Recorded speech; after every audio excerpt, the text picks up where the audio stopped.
Al Jazeera Podcast. Just a heads up, this episode contains content that some listeners may find disturbing.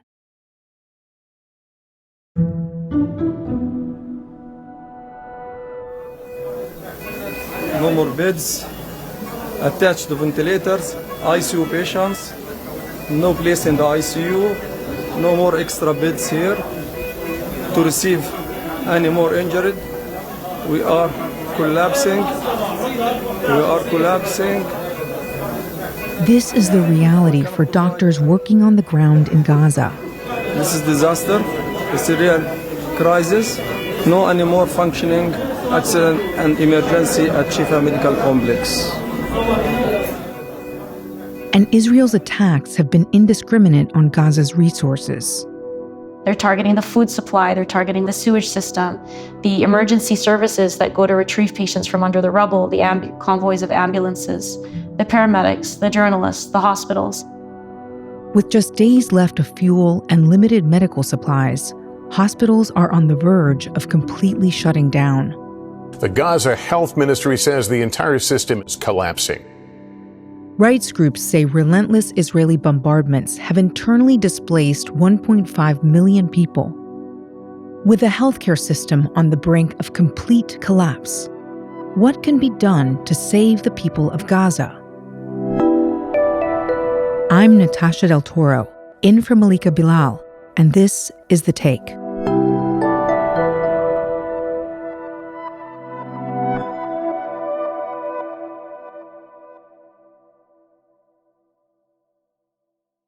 My name is Tanya Haj-Hassan. I'm a pediatric intensive care doctor based in Canada at the moment. I'm also a humanitarian doctor, and I work with Médecins Sans Frontières, Doctors Without Borders, essentially traveling to various places. My connection with the Gaza Strip even preceded my work with Doctors Without Borders. I've been going there for over 10 years with a group of physicians and surgeons to teach. And where are you coming to us from today? I am currently in Amman, Jordan, because I was meant to be going to the Gaza Strip this past weekend as part of our annual trip to teach. And obviously that's now been canceled. Yeah, I can imagine. And so how are you staying in touch with your colleagues? As much as we can, we WhatsApp, we send voice notes. On very, very rare occasions, we've had very choppy phone calls to each other, but it's mostly just through WhatsApp voice notes or text messages. They would send these very long voice messages talking about the desperation, the number of casualties, and how difficult things were. And then as time went on, they started talking about all the different things that got more and more difficult. Essentially, no running water, difficulties with access to different medications, unable to care for patients in a timely manner because they're coming in scores of hundreds of patients at once. I remember one of my colleagues saying there is no mass casualty protocol in the world that could deal with what we're seeing. And in many cases, those injuries are life-threatening. Hospital systems have collapsed. Could you paint a picture of the challenges that your colleagues have shared with you about the situation in hospitals right now? I can talk to you about two of the hospitals that I was just in communication with them about today. Al-Shifa Hospital is the largest trauma hospital in Gaza. It is in the area, which most of the hospitals in Gaza are in the area. Tens of thousands of civilians are seeking shelter in hospitals, which Israel is demanding that they evacuate. Shifa complex has 100,000 displaced families sheltering in that hospital and over 5,000 patients of the injuries of this war. The Ministry of Health... The Israeli Defense Forces have been warning to evacuate, and they can't evacuate. It's preposterous. There is no way you can evacuate these hospitals. The majority of Gaza's hospitals are in that area, and they are more than full. You know, the capacity of Al-Shifa Hospital normally is about 700 patients. I don't know what the count is today, but a couple weeks ago, it was over 2,000 patients in Al-Shifa Hospital. They're caring for them on the floors, in between the beds, in the corridors, in the post-operative areas.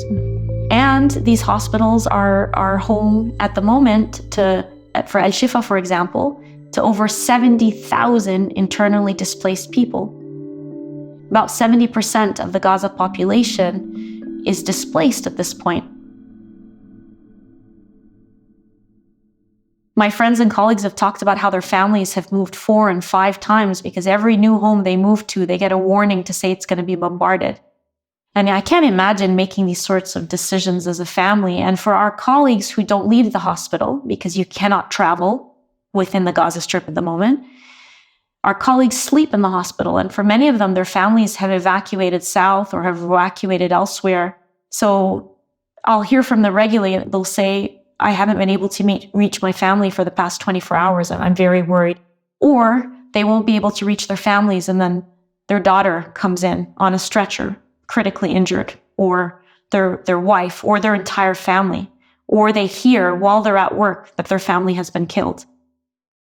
What you're describing are just unimaginable circumstances. It's just difficult to comprehend what these conditions are.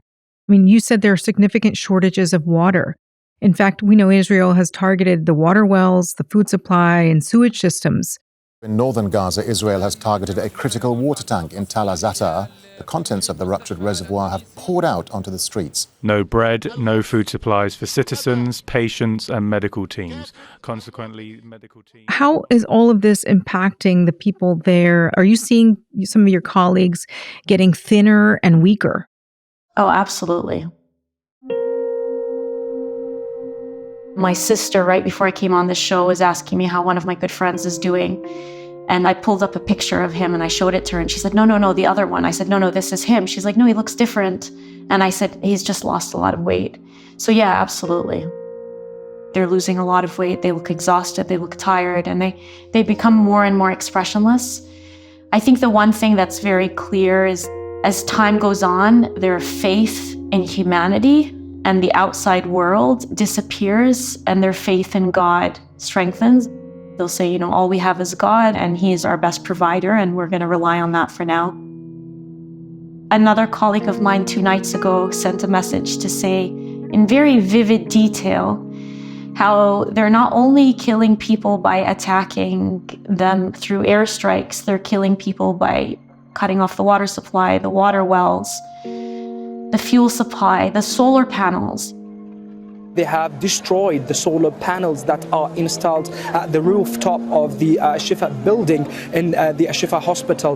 This is considered to be a clear attack that destroyed the solar panels that provides electricity to the main departments of the hospital besides the main provision. And then I quote him, he said, "They are killing us in 1,001 ways."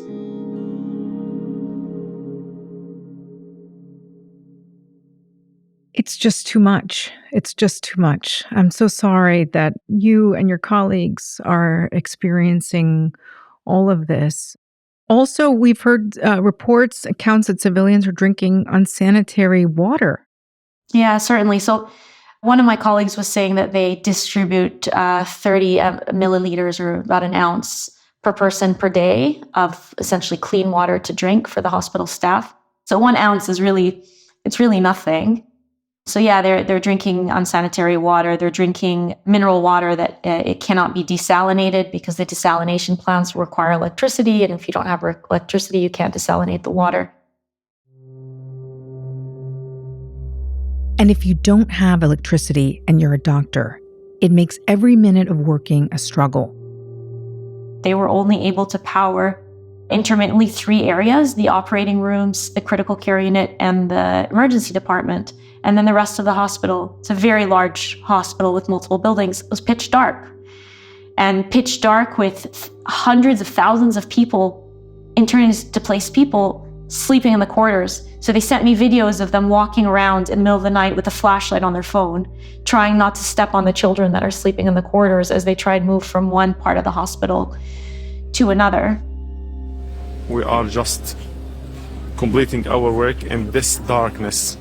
No one can imagine even how the nurses will complete their job to give the medication, to have follow-up without any electromechanical system, without the light even.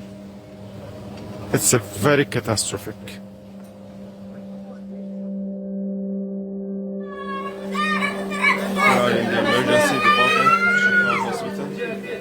And they sent another video of what it's like in the emergency department, where they just get these scores of bodies coming in, and they check one and they're like, Rahmatullah alayh, which means like, God's mercy on his soul, he's dead. And then they check the next one and the next one and the next one. And they'll say the most difficult thing, even for them, there are different things that are difficult, but unanimously what they all say is the children. The children are so hard. It's so hard to see children in the emergency department, children who are marked with the letters unknown, and they'll give them a number, unknown 99. This is the 99th child who we have not been able to identify, because these children come in without their families, either because their families have been killed, their families are trapped under the rubble, their families are severely injured and maybe being transported elsewhere in the hospital. They come in, nobody knows who they are, they can't identify them, they're extremely scared if they're conscious enough to even know what's going on. They're calling for their parents. And so I think they all described that taking a particularly hard toll on them psychologically, not having the tools or the time to relieve that suffering, which, that's a fundamental part of our profession. It's not just trying to cure or heal or save the lives of people. It's also trying to alleviate whatever type of suffering they have, and especially pain and fear and the suffering that comes with the process of dying.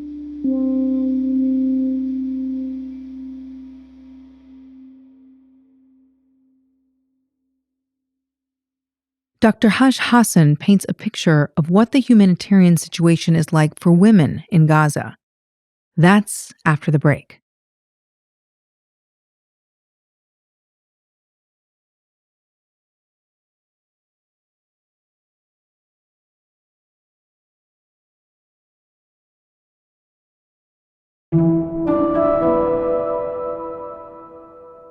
I'm speaking to Dr. Tanya Haj-Hassan, who has regularly been in contact with her colleagues on the ground in Gaza.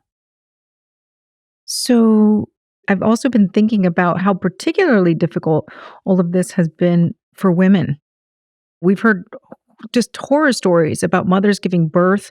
Some women are using period-delaying pills and reusing menstrual products. And what are some of the things that women in Gaza need based on what you've seen and heard from your colleagues on the ground? I can paint a picture of what it's like as a woman. When you menstruate, you need feminine hygiene products. You need running water to keep clean, and they have neither of those things. You need private spaces to be able to change those feminine hygiene products. They don't have those things either. And then if they get pregnant, normally what would happen in any country with access to healthcare is you would receive prenatal and antenatal care. They don't have access to that. More than 50,000 women in Gaza are pregnant. 5,500 of them are expected to give birth this month, but it's unclear how they can reach hospitals through a war zone and can get the care they need.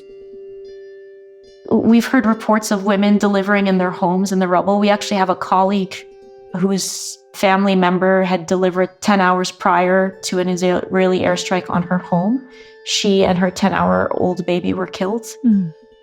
Can you imagine delivering at home because you cannot access a health facility, having a baby that survived, and yourself, you survived despite delivering at home, and you're so relieved, and then 10 hours later, both you and your baby and actually your entire extended family are killed in an airstrike. We've seen pictures of umbilical cords clipped with hair clothespins. We use sterile materials to clip umbilical cords. If you cannot keep an umbilical cord sterile, the newborn baby is at a very high risk of developing an infection.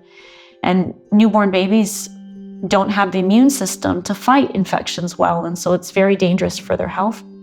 And so it's a all around an extremely dangerous process